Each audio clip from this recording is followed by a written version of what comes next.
മിശിഹായിൽ പ്രിയ സഹോദരി സഹോദരന്മാരെ, നവംബർ 24, നിന്റെ നിക്ഷേപം എവിടെയോ അവിടെയായിരിക്കും നിന്റെ ഹൃദയം. ഒരു കോൺവെൻറ്റ് ആക്രമിക്കപ്പെടുകയാണ്. അവിടെയുള്ള സഹോദരിമാരെല്ലാം ജീവനം കൊണ്ട് ഓടുകയാണ്. മറ്റുള്ളവരും ഓടുകയാണ്. പ്രായം കുറഞ്ഞവർ കൂടുതൽ സ്പീഡിൽ, പ്രായം കൂടിയവർ കുറഞ്ഞ സ്പീഡിൽ, എല്ലാവരും ഓടി രക്ഷപ്പെട്ടു. കുറേ അങ്ങ് ചെന്ന് കഴിഞ്ഞപ്പോഴാണ് അവർ മനസ്സിലാക്കുന്നത് തങ്ങളുടെ കൂടെ ഏറ്റവും പ്രായമുള്ള ഒരു കന്യാസ്ത്രീയെ കാണുന്നില്ല.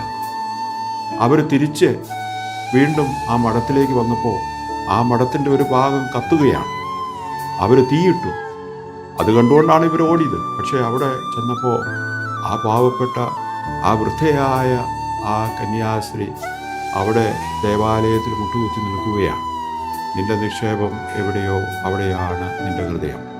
ആ പാവപ്പെട്ട കന്യാസ്ത്രീയെ സംബന്ധിച്ചിടത്തോളം നിക്ഷേപം ദേവാലയത്തിലാണ്, അവിടെയാണ് ആ സഹോദരിയുടെ ഹൃദയവും.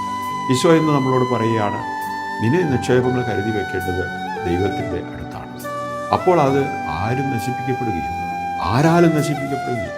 അങ്ങനെ തമ്പുരാൻ നമ്മുടെ നിക്ഷേപമായി തീരട്ടെ. ആ നിക്ഷേപം തമ്പുരാനിലായിരിക്കട്ടെ. നമുക്ക് അവിടെ നമ്മുടെ ഹൃദയം ഉറപ്പിക്കാം. ഈശോനാഥൻ നമ്മെ അനുഗ്രഹിക്കട്ടെ.